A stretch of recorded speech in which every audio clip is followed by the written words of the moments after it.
Hello friends, आज हम start करने वाले हैं previous year question papers.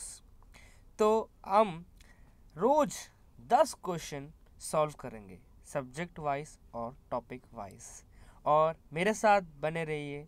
Definitely साथ में मौज करेंगे। रोज आपको वीडियोस लाया जाएगा। तो हम स्टार्ट करते हैं अपनी पहले क्वेश्चन के साथ, जो हम एनवायरनमेंट से लेने वाले हैं। ठीक है, स्टार्ट करते हैं। एक minute.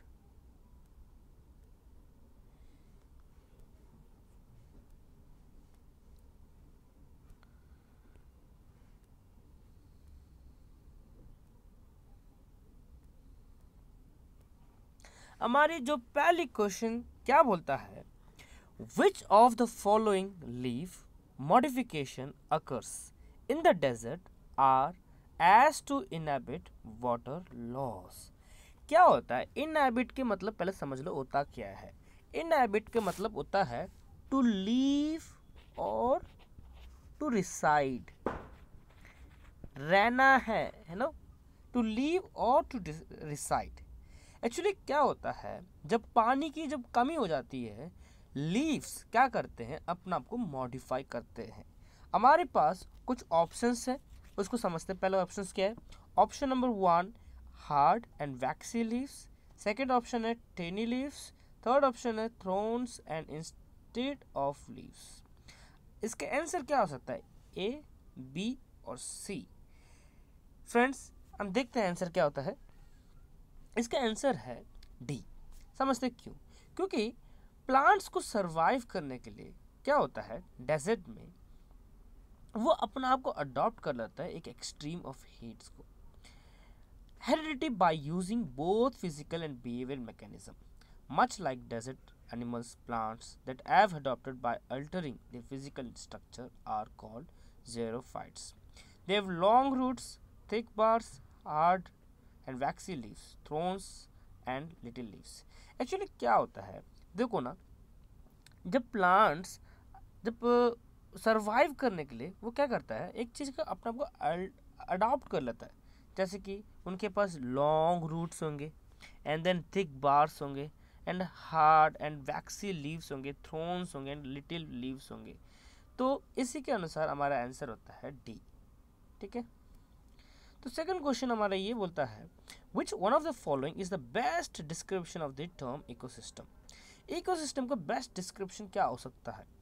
Option number 1 a community of organism interacting with one another, या फिर that part of the earth which is inhabited by living organism, या a community of organisms together with the environment in which they live, या the flora and the fauna of the geographical area। तुमको clearly समझ आ गया होगा इसका answer क्या है। Answer है सी। अब समझो क्या होता है, एक इकोसिस्टम में केवल कम्युनिटी के बात करा जाता, उसके साथ वो भी बात करा जाता है एनवायरनमेंट को। अगर एनवायरनमेंट को हटा दोगे तो उसको हम इकोसिस्टम नहीं बोल सकते। ठीक है, एनवायरनमेंट को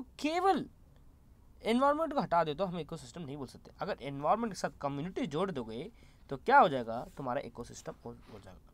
ठीक है, तो ऑप्शन क्या हो जाएगा तुम्हारा? C. Okay, next question. Next question ये बोलता है, which one of the following is the correct sequence of a food chain. अब तुमको पता है फूड चेन क्या होता है।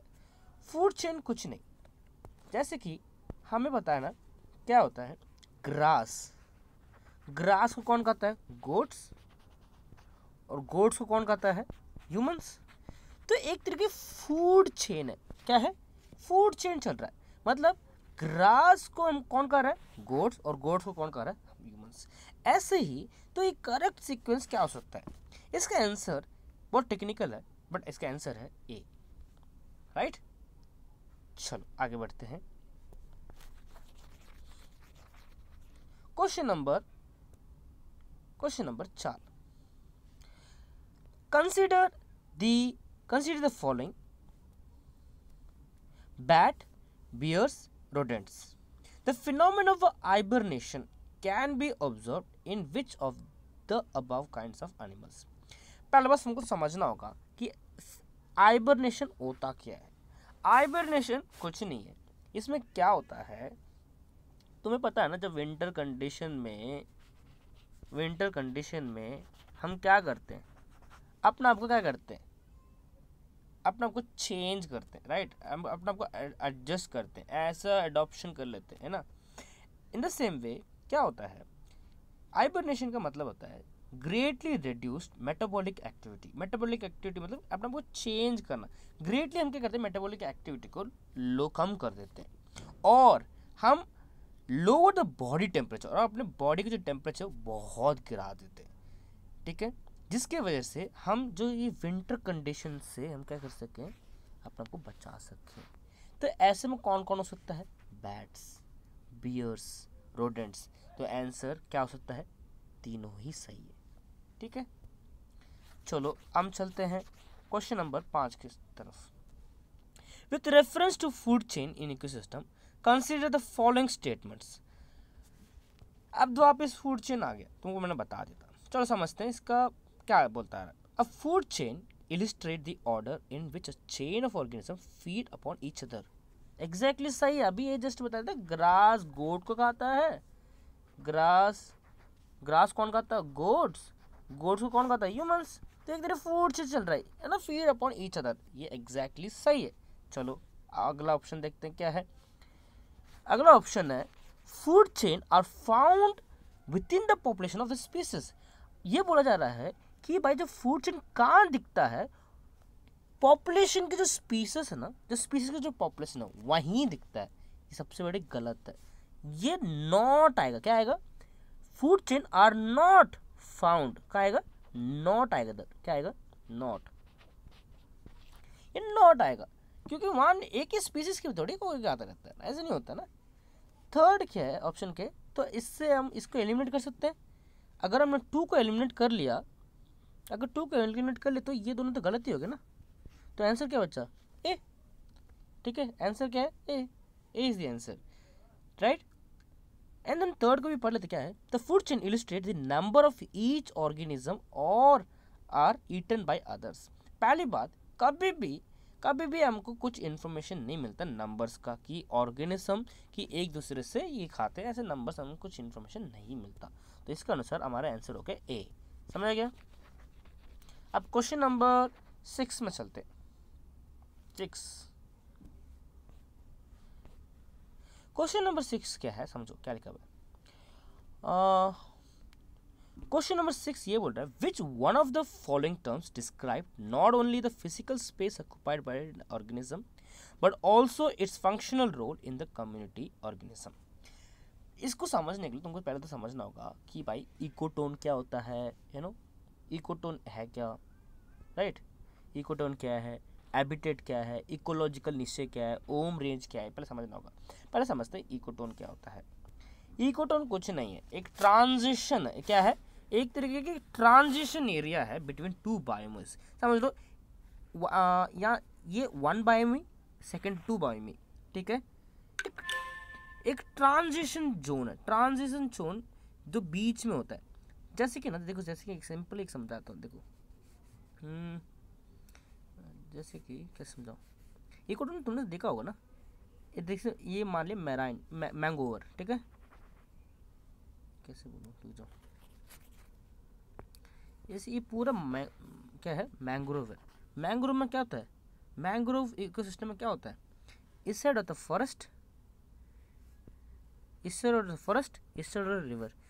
तो इसको जो बीच में जो होता है ना, इसे बोलते हैं इकोटोन। क्या बोलते हैं, इकोटोन, क्या बोलते हैं, इकोटोन, हम बोलते हैं इसे इकोटोन, ठीक है। इसके होता है यहाँ के जो स्पीसीज और यहाँ के स्पीसीज क्या करते हैं, इंटरैक्ट करते हैं, मीट करते हैं, राइट। तो कहीं ना कहीं इकोटोन तो आंसर है, हो ही नहीं सकता, सिंपली क्या इसका आंसर हो ही नहीं सकता। तो सेकंड क्या है, हैबिटेट, हैबिटेट क्या है, हैबिटेट आंसर सही है। पहले बार समझना होगा हैबिटेट होता क्या है। हैबिटेट क्या होता है, इज एन इकोलॉजिकल और environmental area that is inhabited by particular animal और प्लांट्स। कुछ नहीं यार, एक इकोलॉजिकल है, एनवायरमेंटल एरिया है जहाँ पर क्या हो रहा है, लोग मतलब प्लांट्स या एनिमल्स रहते हैं, उसको बोलते हैं हैबिटेट। ठीक है, इसका भी आंसर नहीं हो सकता। अगला ओम रेंज क्या है? ओम रेंज क्या है? एक एरिया है which an animal lives and moves, जहाँ एनिमल रहता है या तो मूव रहता है पीरियोडिक बेसिस पे, पीरियोडिक बेसिस के अनुसार क्या करता है, मूव करता है। ये भी आंसर नहीं हो सकता। तो इकोलॉजिकल निश्चय हो सकता है, डेफिनेटली हो सकता है। देखते हैं इसका भी आंसर क्या है। इकोलॉजिकल निश्चय क्या होता है? एक्चुअली क्या होता है, वो पहली बात तो केवल फिजिकल स्पेस को ऑक्यूपाइड नहीं करता, साथ साथ फंक्शनल रोल भी करता है। क्या करता है? फंक्शनल रोल भी करता है। एक स्पेस, यहाँ देखो ना, यहाँ तो इसने ऑक्यूपाइड कर ली, साथ ही साथ इसका कुछ फंक्शन रोल भी है। क्या है? इसका कुछ फंक्शन भी है, तो उसे ही बोलते हैं इकोलॉजिकल निश्चय। ठीक है, इसका अनुसार आंसर क्या हो जाएगा? तुम्हारा आंसर हो जाएगा बी। आंसर क्या हो जाएगा तुम्हारा? Answer is B.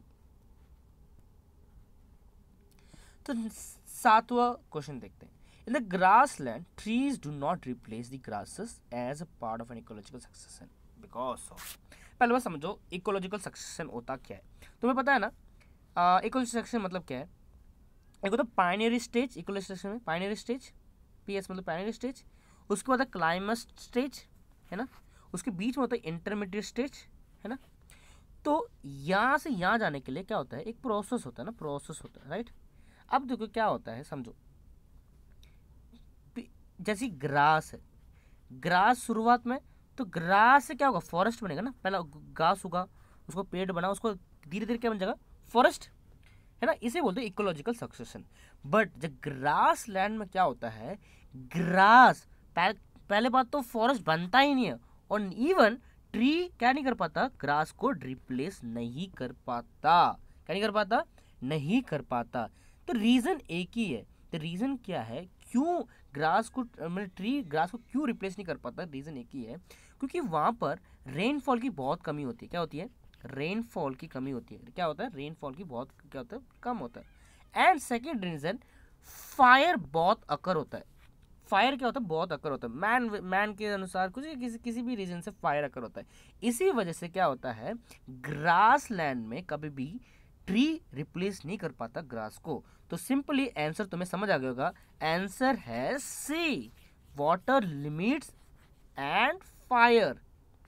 ठीक है, समझ आ गया होगा। अब चलते हैं 8वां क्वेश्चन पर। 8वां क्वेश्चन क्या है, समझो। 8वां क्वेश्चन है, which one of the following is correct sequence of ecosystem in the order of the decreasing productivity. आप पहले बात तो समझो प्रोडक्टिविटी होता क्या है। प्रोडक्टिविटी कुछ नहीं है, एक तरह की उत्पादन कर रहे हो, किसकी? बायोमास की उत्पादन कर रहे हो। तो ये बताना है कि भाई एक इकोसिस्टम में डिक्रीजिंग प्रोडक्टिविटी किसका है। ओशन का हो सकता है, मेरे को नहीं लगता ओशन होता है। लेक्स का शायद, ग्रासलैंड होता है। तो वो सीक्वेंस बनाना है, सबका तो होता है, बट एक डिक्रीजिंग सीक्वेंस बनाना है। आंसर सिंपली क्या है, answer is C, mangroves. Mangroves पहले डिक्रीजिंग मैंग्रोव्स आएगा, उसका ग्रासलैंड आएगा, उसके बाद क्या आएगा, लेक्स, उसके बाद आएगा ओशन। ठीक है, तो लास्ट एंड फाइनल क्वेश्चन समझते हैं क्या होता है। लास्ट एंड फाइनल क्वेश्चन क्या है, अब समझो। With reference to the food chain in ecosystem, which of the following kinds of organism is known as a decomposer organism? अब तुमको पता है ना, तुम लोग को बहुत पता है यार। एक तो होता है प्रोड्यूसर, एक होता कौन होता है, प्रोड्यूसर है ना। प्रोड्यूसर होता है, उसको कौन होता है, कंज्यूमर। उसको कौन आता है, कंज्यूमर को आता है डिकम्पोजर। प्रोड्यूसर कौन होता है, खाना जो बनाता है। कंज्यूमर जिसको खाता है। डिकम्पोजर जो डेड डेड डेड डेड चीज को क्या करता है, ब्रेक करता है। किस में ब्रेक करता है, या फिर वो पानी में, या फिर वो केमिकल्स में, या फिर कार्बन डाइऑक्साइड में, कुछ भी, या कुछ मिनरल्स में। वो क्या करता है, डेड चीज को क्या करता है, ब्रेक करता है। एंड वो वापिस क्या होता है, एक साइक्लिक एक रेंज, मतलब एक साइक्लिक मतलब एक चक्र घूमते रहता है। तो ये कौन करता है? पहली बात, वायरस करता है क्या? ताराबाई जोगिंदर नहीं करता। रीजन एक ही है, वायरस का काम, वायरस क्या है, एक स्मॉल इन्फेक्शियस है, क्या है, स्मॉल इन्फेक्शियस एजेंट है, क्या है ना, इन्फेक्शियस एजेंट है वो क्या करता है, केवल केवल केवल केवल क्या करता है वो, केवल वो बस ये करता है, वो रिप्लिकेट करता है, क्या करता है, अपना रूप क्या करता है, बनाते रहेगा, ढेर सारा रूप बनाते रहेगा, ठीक है। जैसे कोरोना वायरस है ना, कोरोना के वायरस है, ठीक है, वो क्या करता है, सेल में जाकर क्या करता है, अपने रूप को क्या बनाता है, फोटोकॉपी बनाते रहेगा, ठीक है। ये डिकम्पोजर नहीं है, बट कौन आंसर, फंगी करता है और बैक्टीरिया भी करता है। तो आंसर क्या हो जाएगा, 2 3, देन हमारा आंसर क्या हो जाएगा, B is the answer, right. तो हमने आज के दिन सारे 10 के क्वेश्चन कर लिए है। कल डेफिनेटली नेक्स्ट भी लेकर आएंगे और 10 और क्वेश्चंस करेंगे। अब मेरे साथ बने रहना, और डेफिनेटली मैं और भी और आगे बहुत सारे वीडियोस लेके आते रहूँगा। Bye bye, good night.